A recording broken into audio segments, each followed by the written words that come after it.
Okay, class, in this lesson, we're going to talk about trends in stock closing prices. I'm going to explain how data is smoothed by financial analysts and investors. I'm going to show you how to calculate simple moving averages using what's called the arithmetic average formula, which is the average formula that you should be familiar with. And then we're going to graph some simple moving averages using a spreadsheet. Okay, so let's take a look at some background information first. So the question, and this is the million-dollar question, can historical stock market data inform future trends? And the short answer is it can, but it's not always accurate. And this is why when you put money into an investment, these investment houses will always tell you that historical performance is not an indicator of future performances, because they don't want you to always believe that data from past performances is necessarily predictive of future patterns. Now, one of the things that you should be aware of is that stock market prices can fluctuate greatly depending on the market condition and the company that you're investing in. And the fluctuation can take place from trade to trade based on these various factors. So one of the things is that you're going to learn two techniques that will give you insight into analyzing historical stock market closing prices. Actually, it's going to be one technique because the second is really the same as the first with some minor differences. So we're just going to focus on the one technique, which is the arithmetic mean.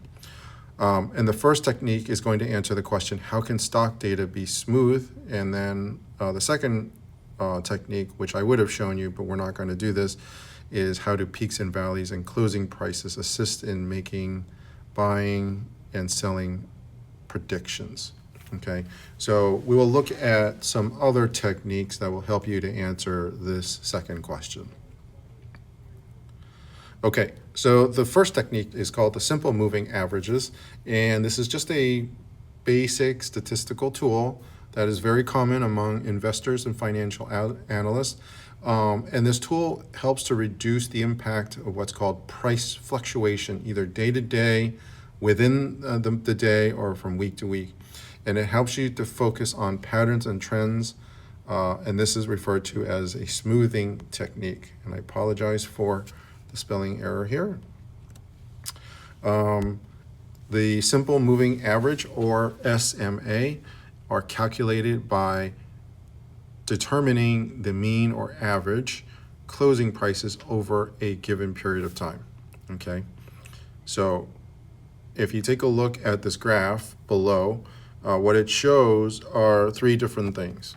Okay, the graph in orange shows you the closing price of a particular stock, and you'll see that on day one it closed at $37.50, at day 7 it closed at 38, and day 10 it closed above 40, and you can see that this orange line has quite a bit of a fluctuation. Okay, now the second graph is called the 5-day SMA, and that 5-day SMA is represented by this blue line. Okay, and you'll see that this graph is a little bit smoother than the orange line. And then the last one is the 10-day SMA, and you'll see that it's represented by this purple line, and you'll see that this is even smoother, right? So it doesn't get impacted by the daily fluctuations as much because of the smoothing effect. Now, moving averages are also known as lagging indicators because they use past data, right? So if data in the past is being used, then what is being indicated is kind of behind, right? Because things are happening today, but we're trying to predict what's happening based on past information, and so we call that a lagging indicator.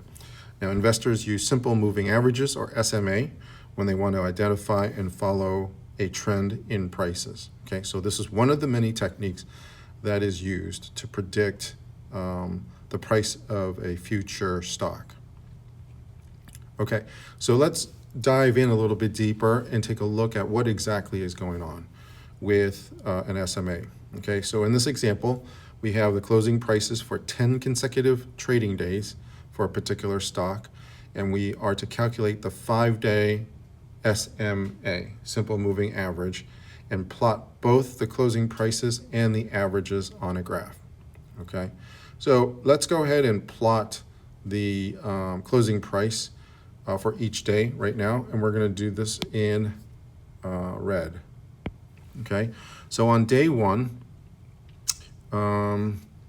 it closes at 35.02, but we're not going to graph that. We're going to just kind of graph from day 5 and on. Okay, so if you take a look, day 5 closes at 35.32. So we can go ahead and plot that at about here. Okay, and then day 6 is at 35.50. So that is about here. And then day 7, it's 35.03. So that should be right about here. Oh, we lost day 6 here. Let's go back to day 6, 35.5. Day 8 was 35.79. So that should land us right about here. Day 9 was just above 37. And then day 10 was just about above 36. All right. So as you can see, if we were to connect these dots, we would see the actual closing price on a daily basis. Okay, and then the second thing is to calculate the 5-day simple moving averages. So what we're going to do is take an average of day 1 through 5. So day 1, 2, 3, 4, 5. We're going to add them all up and then divide it by 5. Okay, so that's going to be 35.02 plus 35.01 plus 34.65 plus 36.09 plus 35.32, and then we're going to divide all of that by 5, and that works out to 35.22. Okay, round it to the nearest hundredth, and then we're going to do the same thing for day 2 through 6. So you notice how we shift our 5-day moving average shifts by 1 day. So instead of 1 through 5, now it's 2 through 6, and you'll see that as we move further down, it's going to be 3 through 7, 4 through 8, 5 through 9, and then 6 through 10. Okay, so let's go ahead with days 2 through 6.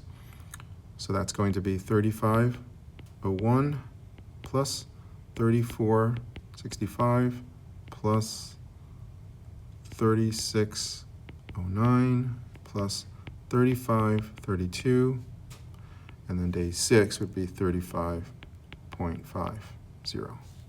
Okay, and then that divided by 5 works out to 35.31. Okay, and then day 33 through 7 would be 34.65 plus 36.09 plus 35.32 plus 35.50 plus, and then day 7 would be 35.03. Okay, dividing that by 5 works out to 35.32. Okay. Moving on to day 4 through 8, we have 36.09 plus 35.32 plus 35.50 plus 35.03, and then day 8 is 35.79. Okay, I'm going to go ahead and simplify this by copying the next set over to day 5 through 9. And then I'll do the same thing again.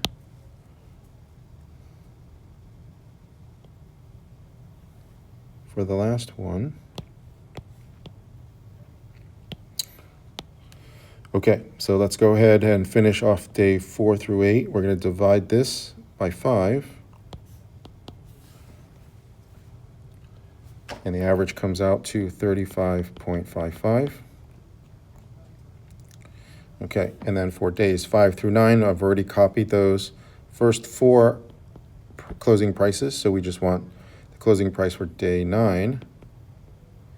And then we're going to divide that by 5.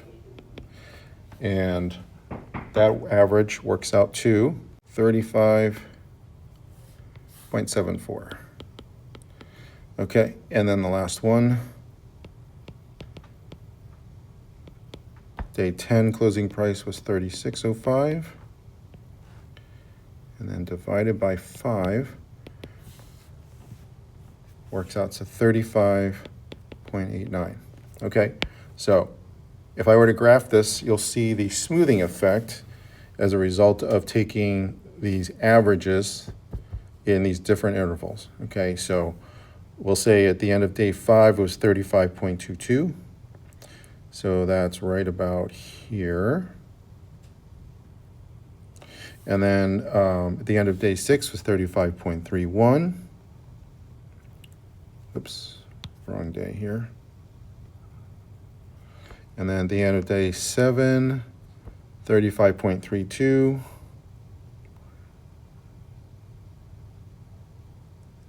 So that should be right about the same. The next one would be 35.5. That takes us up to here. The next one is 35.74, which is about here. And then the last one is 35.89. Okay, so you could see as I connect these dots, oops. For some reason, this is not connecting for me, so I apologize. All right, here we go. And then connect them here, connect them here, connect them here. And then we're missing one here.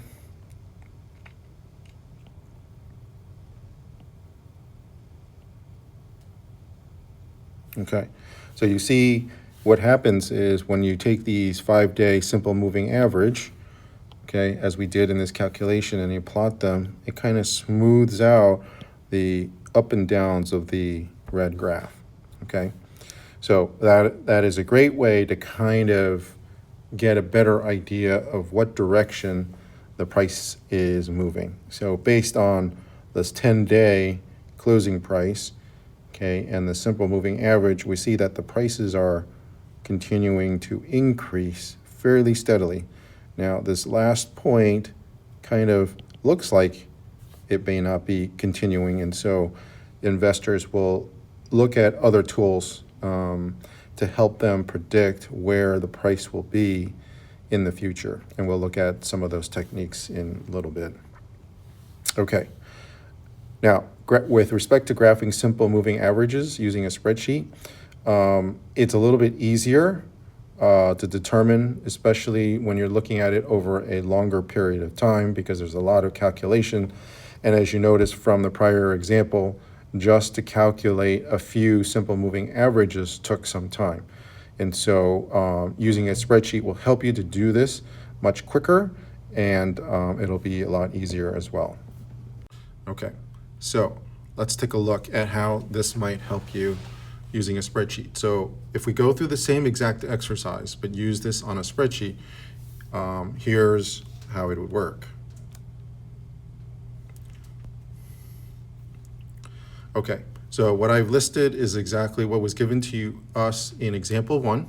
Okay, we have the closing price of days 1 through 10. Okay, and in column D, we have what's called the moving average. And so basically what we're going to do is add the 5 closing prices for day 1 through 5. So we're going to take this cell and we're going to take this cell, day 3, day 4, and then day 5, and we're going to divide that by 5. Okay, and let's go ahead and simplify this, or round it to 2 decimal places. All right, there we go. Okay, so now that we've calculated that for one of them, we can do the same thing for the rest. Okay, so we can go through the next one and you'll see, missing one, okay, you'll see that these numbers are exactly what we calculated earlier. Okay, actually I should have shifted this down, so let me go ahead and redo this just to keep it consistent. So we said day 5 would be the sum of 1, 2, 3, 4, and day 5, we're going to divide that by 5, all right? And we'll go ahead and do that for the remaining, and you'll see that these are exactly the numbers that we plotted, and you see how we did that very quickly, okay? And then with a spreadsheet, you can also use this tool to go ahead and graph those plots as well, okay? But the point here is, hopefully you see that it's a lot easier, okay, and easier. All right, so let's go back. So that was example 2. Now, one of the things that you also need to understand is the term crossovers, okay? So sometimes investors construct these stock charts that depict moving averages for 2 different intervals, okay? So for example, we might graph a simple moving average for a 5-day average and also one for a 10-day average, okay? So the one with the 5-day moving average would be considered the fast moving average or the faster moving average, whereas the 10-day is a more slower or a slow moving average. Now, a crossover takes place when both of those graphs intersect, okay? One overtakes the other, okay? So for example, if a fast moving average takes over and crosses over, then that would indicate that the share price may, not necessarily for sure, but may be increasing over time. Whereas a slow moving average, if it crosses over and takes over, then the price would be a little bit, would be dropping, okay? So let's take a look at an example so that you'll have a better understanding of what I mean by that. Okay, so in this example, we have a graph that shows the closing prices for 29 consecutive trading days, okay? So, and that's represented by the graph in this dark blue, okay? 29 closing days, okay? Now, taking a look at just this graph, it's hard to know if the price is dropping or going to increase, okay? So what the investor did was also chart or graph a 7-day and a 21-day moving average, okay? So the 7-day simple moving average is represented in this purple, okay? And you see that it smooths it out, and we see that the price is going down, but then coming back up. Whereas the 21-day, which is represented in this red or orange graph, okay?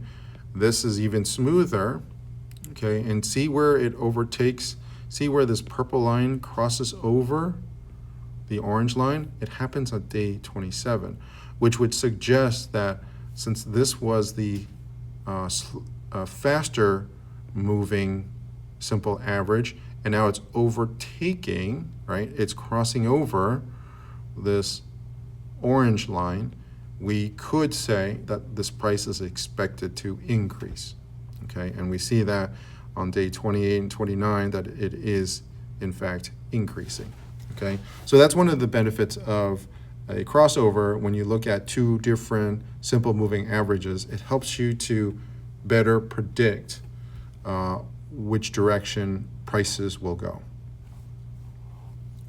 Okay, now, as you get more sophisticated, with investments, financial analysts and stockbrokers will look and apply what's called regression analysis. Okay, that's just the fancier way of saying that they'll use more complicated math equations to help them predict stock price.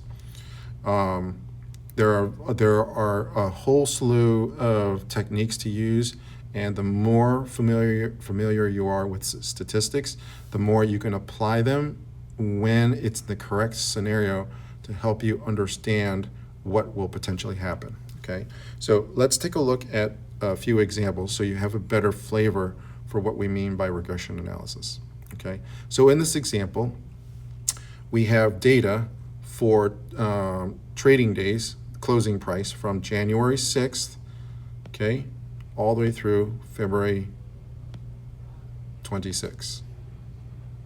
Okay, and we are to construct a scatter plot and then use regression analysis to predict the closing price on the 37th day.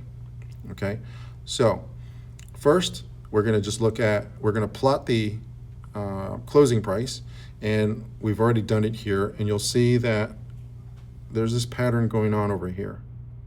Okay, and so we're going to use the first regression analysis or model to help predict this, and that's called a linear model. Okay, and so we take the scatter plot and we basically draw a line that correlates mostly to the scatter plot, and this equation comes out to this linear equation. Y is equal to 0.1123x plus 35.583. Okay, now even though this is a simple linear equation, you could see that the coefficient in the y-intercept is fairly complicated, or at least more complicated. So we would say that we're using one type of regression analysis to help us predict this model. Okay, so this model would suggest that the price on day 37 is probably going to increase.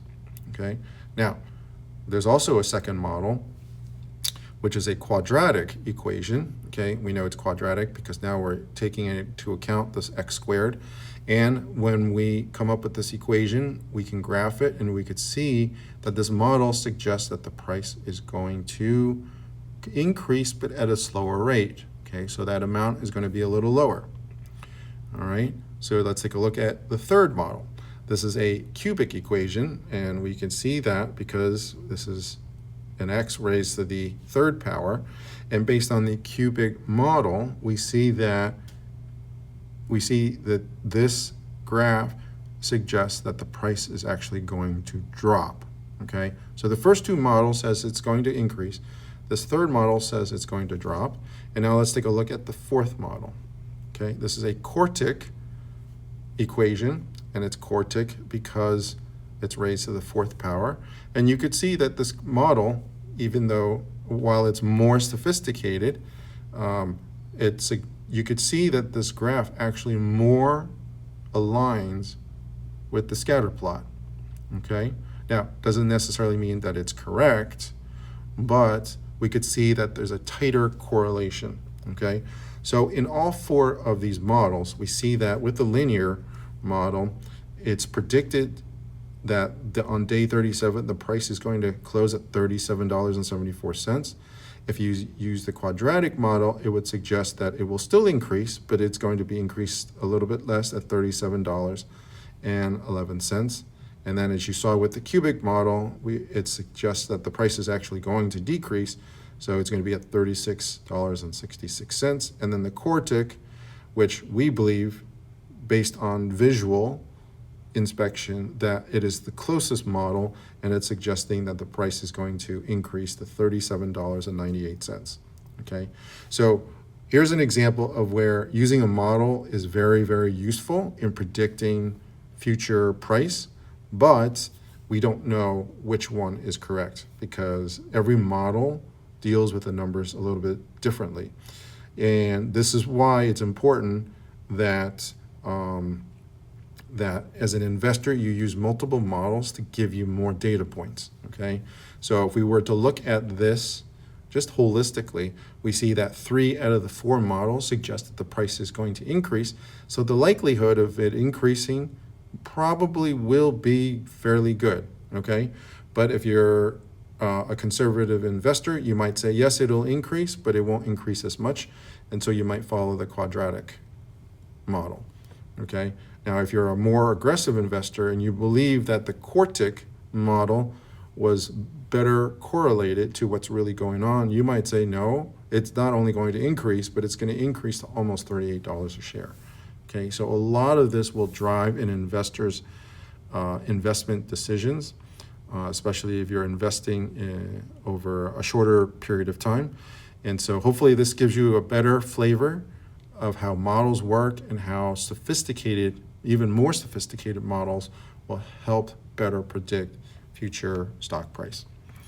Okay, hopefully this makes sense. If you were not clear on any of this, please go back to the beginning of the recording and listen to it again. Thank you.